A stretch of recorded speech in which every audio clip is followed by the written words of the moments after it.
DreamRisen Media, and I am here talking to Amber Browning today, who played the Queen of Hearts in our Alice in Wonderland radio drama.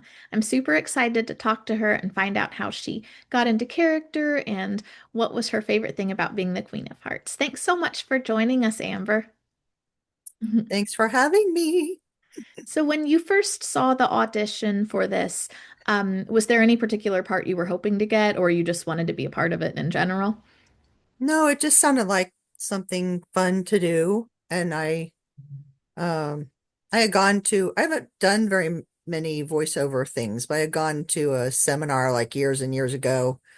And unfortunately, by the time I got to the seminar, I had like a gravelly, like something was starting to happen.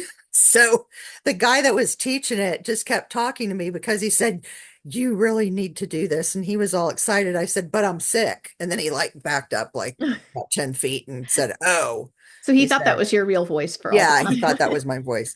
So he That's said, "You should funny. really record stuff when you get sick." I'll keep you in mind for if we do anything in the future. And I'll be like, hey, are you sick right now? Can I give Right. you some germs? Right.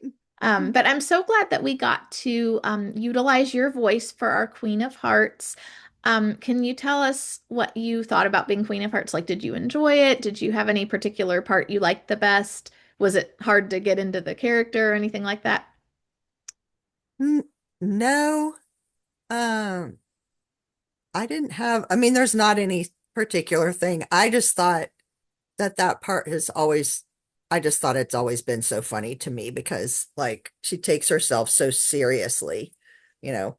She takes herself so seriously and everything is like a big deal and like I just want to I just okay, I don't want to deal with you right now. Just off with your head, like Right. go away.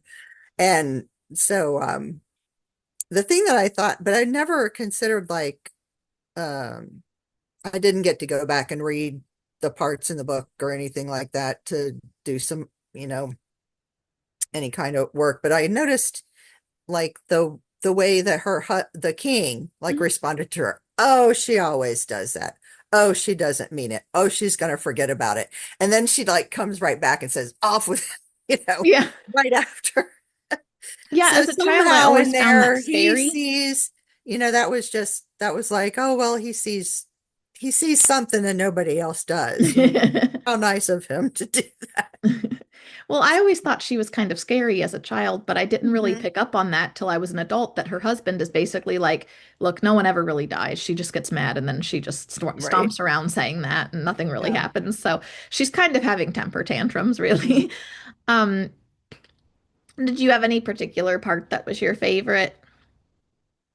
I think I did the off with his head like 5 different ways or something like that before I before I just was like, just leave it on there. She can pick which one she wants to use.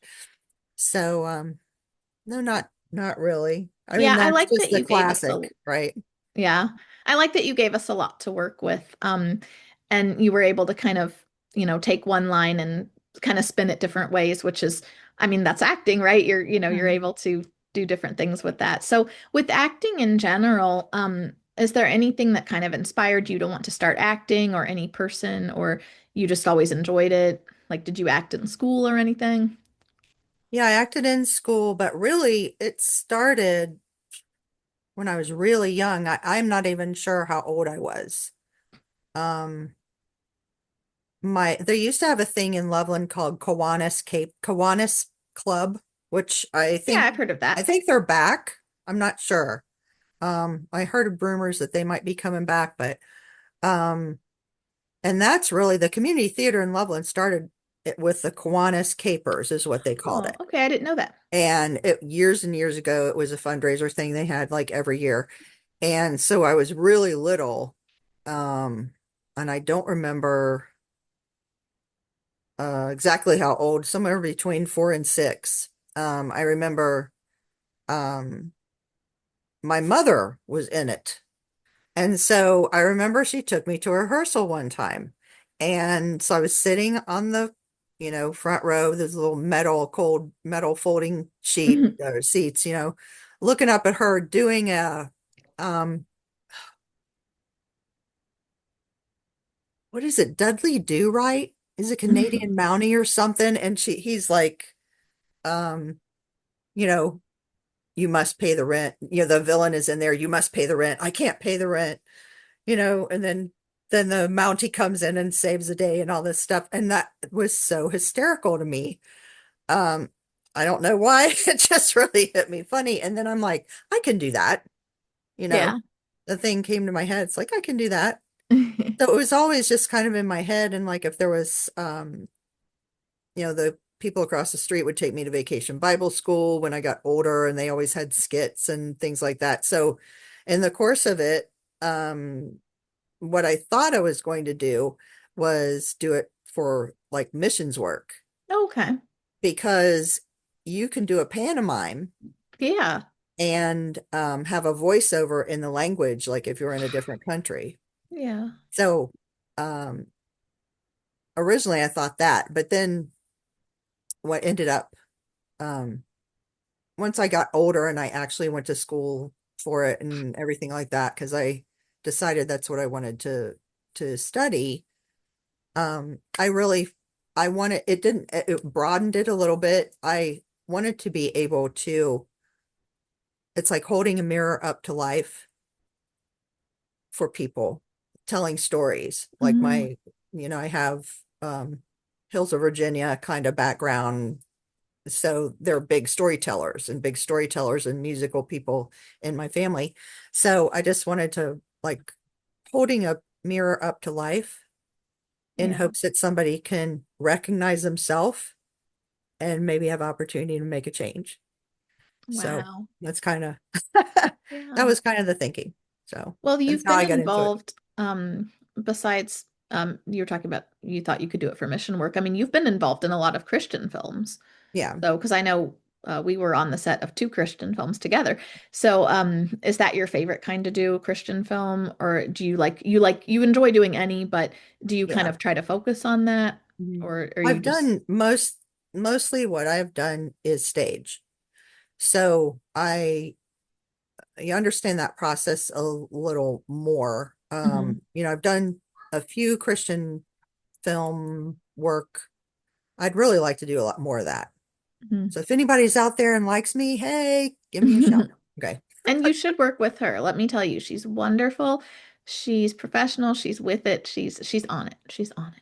So, so you should work with her. Well, tell us more about being on stage because that's exciting. I used to Mhm. do plays myself, and I really miss that. I love that world too. Yeah. It's because they're the same world in the sense that they're acting, but they are also kind of two distinct worlds as well, film Yeah. and stage. So, Like you're on um, the stage, and something goes awry, you have to fix it, right? I mean, you got to do something, yeah, the imagination, it's a little bit different use, because if something goes awry and you're filming, you can just cut and you can start over again, yeah, and everything is fine.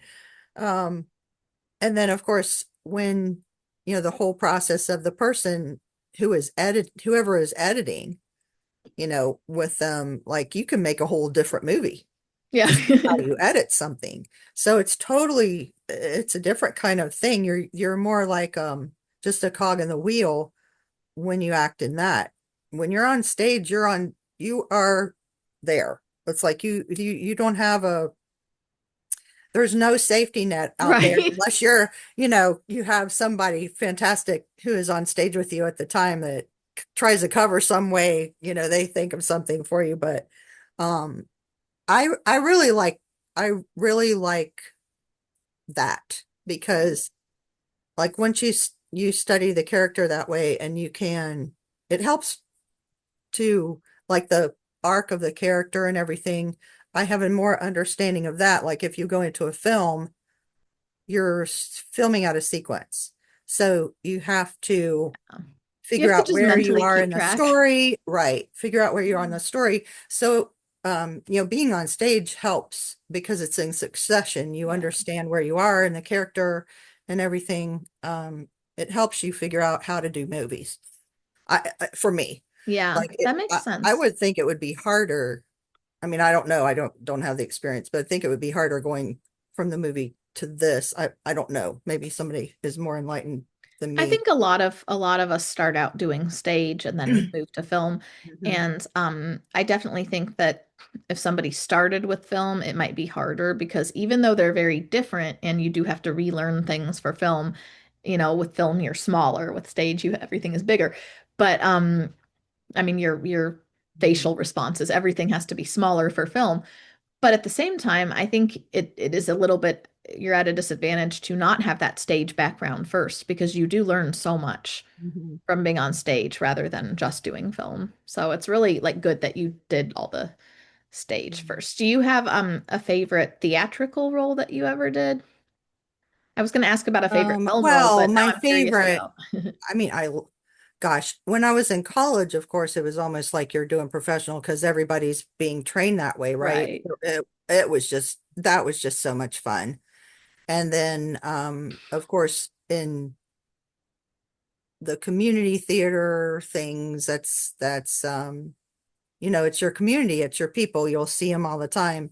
Um, but I really enjoyed doing, I got the opportunity, and I was so glad to do Christmas Carol at Playhouse in the Park Oh, that's in my dream. Cincinnati. Yeah, for 5 years. I did 5 that. years? Yeah, I don't think I knew that about long time you. ago. It's before, it was a long time ago. That So is my yeah, dream. now they have the different theater and things like, they redid their theater. They used to have a big, nice, their main stage was a thrust um stage, and the way that they could do, you can do things with the thrust stage that you can't do with a proscenium. And now Yeah, they, I do you know, remember the older stage. yeah, they have their proscenium now, and I saw it, and it just made me nostalgic for the other one. Just for me, the other Yeah, one was just so, I mean, that was like, it's one of my favorite stories anyway. yeah, And how they did the stage, and I don't know. I just that production, that um era of production down there was just that was fantastic. And we had a fantastic Scrooge and everybody. It was interesting that some of the people, like the people that were in the shop and the designers and things like that, and some of the people that were, or one of the persons that were on stage, were people that I went to, were working at my college. Oh, really? They had just, yeah, they were down there doing that work. So it was kind of fun That's to, neat. Reunion. Mhm. Um, well, the thrust stage, I didn't realize that they changed it because I haven't been there in forever. But when I would go see Christmas Carol years ago, it was the thrust stage. And um, I remember thinking it was cool that wherever you were sitting, you were going to get a different, like not a whole different play, but almost a whole different play based on just how they put things. Like you said, there's things you can do with it that you can't do with a regular stage. And I remember thinking it was so cool and it would be fun to act on a stage like that, and you have the audience Yes. almost around you, and I just thought that was super cool. So it's a little disappointing they don't have that now, Yeah. um but yeah, that's like my dream. What were you doing with Christmas Carol? Like what did you play? So because like at that time you couldn't be, like, it's a professional theater, so you had to Yeah. be in the union. So I couldn't be, they, for the smaller parts, they, They did. it was money. You can save money because you don't have to pay them the same way and all Right. that kind of. I've seen on there they have like non-equity auditions. Yeah. I'm assuming not for like, being So Scrooge or that's what I did. And something. I gained all of my points. Like I can buy in, I could be in the union at any time. They never expire. So I could be in the union at any time, and I gained all that from doing that. But it was the I was hired for like all the extra parts on the stage. Um so I was a Christmas caroler, Yeah. and I was the rich wife at Fezziwig. So I was the poor Aw. caroler and the rich wife is what That's the fun. You got two way they different did like those parts. costumes and two different Yeah. things to do. That's fun. And yeah, I always see like I said, that's like my dream. I have never tried to do it because I just felt like I didn't have enough experience yet. And then now with small children, it's like forget it. But Yeah. maybe maybe later. But I did see they have like the non-equity auditions if you want to try to do that. So But I honestly think though, when you have a smaller part, it can be more fun because you don't have as much pressure, but you still are doing everything with the cast and getting all the fun of it, you know? Yes, yes, I absolutely loved it. And um so I was I don't know what they call it. It's like I was the person that when we went out on stage, because we actually, we had a group of carolers. So we started the show. Like Yeah. it's a little bit different now. They've kind of rewritten it. Um but we started the show, and then I was the one that started everybody in the dark and like made sure we were on pitch and all that kind of thing. Yeah. So that was, that was kind of extra fun. Um, but yeah, I really enjoyed it. And then of course you do it 5 years, you know everybody's part. Yeah. So there was one time where the who was that? The lady playing Belle got sick, got very sick, Oh and she no. was like out for a little while. So they you hurry up and you have a rehearsal for the people, um for the person that was filling, that's the Yeah. understudy. And the person playing Scrooge wasn't there yet. So I got up there and I played Scrooge. That's so 'Cause I cool. was there. I just happened to still be Yeah. there. Like, so I got up there and I got to play Scrooge for the rehearsal. That was kind of fun. And That I did sounds it like super fun. exact because you hear it, the person Right. over and over again. See, it's like in your head and you get to do it like the Scrooge. It's like I would never get to play Scrooge, but that was so much fun. It's like she does it. She's good. She does exactly like so That's great. that was That's fun. great. So with and then with film acting, so when did you like kind of switch? I don't know if I want to say switch because you can go back and forth, of course, but when did you, I guess like when did you first do something with film after doing all the stage? Like what kind of made you start doing film as well? I am trying to. I think I wanted to, like, when films started going out and like, they would come to Cincinnati and do things, and all of a Yeah. sudden, it was the opportunities were here. You didn't have to go there. Yeah. Um, so I tried to audition for a few things, and I got asked to come to a couple of the, do extra things for the couple of the movies in town. And, you're trying to work a job and they call you and you didn't realize they were going to call you, and it doesn't always work out. So those didn't work out. So I thought, well, the next thing I'm going to try to really do it. So there was this little group of people, like 5 people that came from California because they wanted to use the castle in Loveland as their set. Okay. And then when they got here, um, so they had an audition for other parts. Well, I came to audition for that. And so that's how I found out about it. And, things always, I don't know if it's always like this, but just things happen. Like people don't work out. The person they originally cast doesn't work out. So I just showed up because I just wanted to learn. They said they needed somebody to help with the food. So I was in there, helping fix food or, get snacks together or whatever. And um the guy doing taking the still photography, um,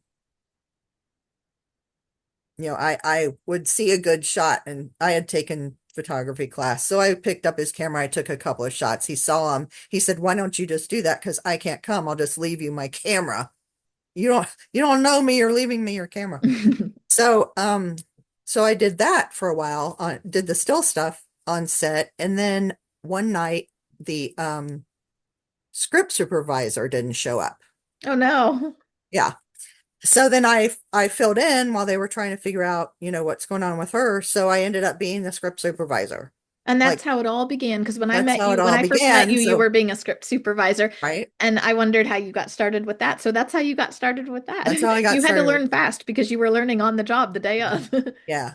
And the one guy, the one guy that was there doing a part, he was Back to the Future, lead character. Um, is that Michael J. Fox? Yes, Michael J. Fox. Okay. He was the understudy for Michael J. Fox in the first one. Okay. And so, he was telling me all these stories. And then one night he came over to me and he says, this isn't really what the script supervisor does. So probably you shouldn't tell people that you're going to do script supervisor because you're doing like about five jobs. 5 jobs. You'll fill up your resume in just that one week. Right. Right. So yeah, that was That's really neat. that was interesting. But it was exhausting because it was supposed to have happened. The entire movie was supposed to happen over one night. So we did night shoots for a month. Oh, for a month? For a month. Oh, wow. I was thinking this was like, a couple of weeks or something. A month is a long Oh no, time. it's a full length movie and I've never seen it. Oh, you've never seen it? I have never seen it. It got released. They had a lot of problems with it, so I guess somehow it went to con, Yeah. but it was in the Sony booth because of how much they changed, everything they could do with all the way that the uh technology and stuff at the time, the way that they could change it and fix it Yeah. and all that stuff. So they were showing off for Sony, but It I've is never seen it. crazy though how many times you're in something and you don't really see. I mean, I haven't seen some things I've been in. There's a Right. couple commercials. I've never seen them. So it's weird how things can come Sometimes out. they don't they make them, but they never get Yeah, they shown. don't end up airing them. So Yeah. I don't know. I don't even know if it aired or not. So Right. it's kind of funny how you can do something and then you're Oh, just like, and you, I ended up being the stunt super or not stunt supervisor. There wasn't really a stunt supervisor, but I had to ride a horse because the girl that was playing the part uh that needed to ride a horse to when she was leaving, she was afraid of horses. oh So I no. ended up having to put her dress on and ride the horse. That is really funny. I feel like, okay, so if anyone's watching this and is considering hiring Amber Browning, let me tell you, she can jump in and do it all. So Oh gosh. anyone doesn't show up, you're covered. She's there. I'll try. You just Right. actually finished wrapping on set of a movie recently, a Christian movie. Um, and I was there with you part of the time, so so we got to see each other again. And is it I don't know why I'm blanking on what you did on that movie. I'm sorry. Oh, he asked me to do everything, but I just ended up coming that one day to Yeah. sit in the audience Okay. to help. Okay. Yeah, I was supposed to be in the audience too, but my children we left. So Oh, but anyway, so do you have any like are there any projects you probably can't really talk about them, but is there anything coming up that you are planning or are you just kind of like um still auditioning and all that right now? yeah. Um There's not really anything coming up that I have scheduled. That's yeah. why I am open to suggestions if anybody wants to um hit me up and see if there's something that they want me to try for them, I would be happy to. Well, Brad Um, and I are trying to finish a couple of films that and when I say Brad and I mean Brad because with the children, I don't get to do anything, but I like to say Brad and I as if I help. Well, anyways, so we'll have to let you know when we start those. And because when I said finish, I meant like in terms of script and editing and all that. oh, mhm. But for the actual production, we're excited. We're making a couple of things coming up. And um, but yeah, but I think with people, I like to ask if anyone has anything upcoming they want to talk about, but most of the time people don't really because either they can't talk about it or or it's kind of like people expect that an actor is just going to constantly have the next, what are you doing next? What are you doing next? They don't realize that you can audition. I mean, most of us audition like 50 times and then you get something. So, Right, um, right. Yeah. so that's just kind of how it goes. I mean, the last And time I was trying to think, what's the last thing? I think the last two things before this movie, I did something. Um, there's a large vineyard church in the area, and they had yeah. something for their Christmas special. So it was a couple of years ago, I think. They had something for their Christmas special that they needed someone to film Elizabeth, like a monologue. And for that. And so I did that for them. And then I was at La Comedia Dinner Theater. I did Oh, La Comedia, Cinderella a that's so couple, I think it fun. was a couple of summers ago, 2 or 3 summers ago. I can't remember. I think it's 2 summers ago. And that's where the picture, she has this picture. The first one I sent Yeah. her was me in a queen outfit. I was like, this So is that was, perfect. But then, yes, of I was course, the queen for Cinderella. being an Mhm. audio drama, it's like most people aren't going to be dressed up in costumes. So, so then you felt like, well, I don't want to stand out. Like I'm in a costume and no one else Yeah, is. So, nobody else um, has it. but that's okay because your replacement picture is beautiful. And I was like super happy. Well, I want to say I was happy about your picture, but I'm really not because I'm not happy that you can look so good because I'm just like, why? Why do other people look so good? So stop looking so good. It'll help me look better. No, I'm just kidding. Well, I think I'm this kidding. past year, I think I've aged. So, yeah. Um, the with the Alice play coming up. So unfortunately, when our first one comes out on Christmas Eve, you are not in it because you're the Queen of Hearts, so you aren't in the very first episode or two. But the first one is just Alice and her sister talking, and then she sees the white rabbit. So, we're not at your part yet. So I'm a little bummed that people won't get to hear you right away. They have to stick around to hear you. Um, but is there any chance that before we go, we might get to hear you say off with your head? Oh my gosh, now I can't remember. It's been a minute. That's okay. You don't have to. It, you, you get to hear it coming up. Get to hear Okay. it. Thank you so much for talking to us.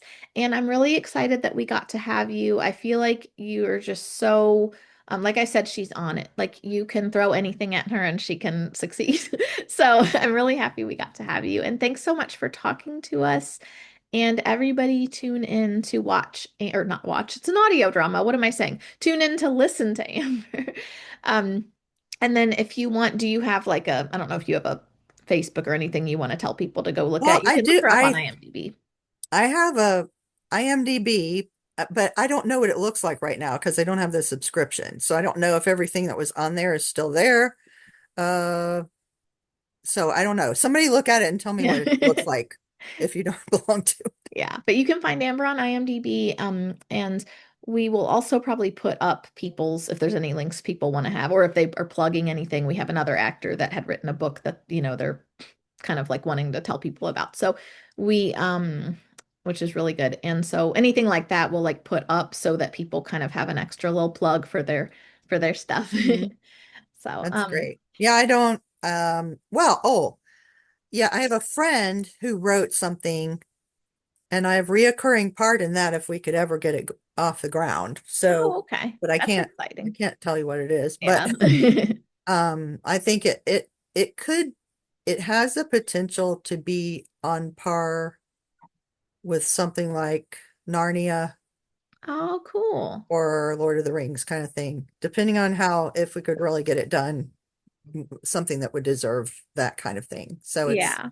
it's if you like that kind of genre, kind of film, um, that's what it is. Yeah. So, And let us know if there's anything that you would maybe want Brad to do. I don't know what we have coming up in terms of like what our availability is, but I'm sure Brad would enjoy being involved if he can. So if you want oh yeah. extra I people, mean, let me once know. we get it going, I don't know where we're going to end up having to do it. It just Yeah. depends on who we can get on board and, you know, all that kind of thing. Have you But ever thought of filming in Belgium? we want to go to Belgium. I don't know. I just thought Yeah, I that's don't know why I said interesting. that. We'll make a trip out of it. Um, Well, oh, I do have, okay, those of you who are um into this, I do missionary work. And I'm with a ministry called Restoring Lives International, and I've gone twice already, through invitation, and we're going to go back to Sweden okay. again in April. So I am raising funds for that. So look on my Facebook page. Um, I'll be posting that probably next month. Okay, Um, yeah, people can find you for on that. Facebook and we'll also probably put a link up for you when we get the like everyone's promo thing up. So, Yeah, um yeah, that's really great. I'm excited about that. I love that not only are you building your own career, but you're also helping other people at the same time. yeah. That's really great. Thank you so much for talking to us today. I Thanks hope you for have a great asking day me. and oh, you're welcome. And everyone, tune in so you can listen to Amber scream off with their heads. All right. Thanks, Amber. Thank you. Bye-bye.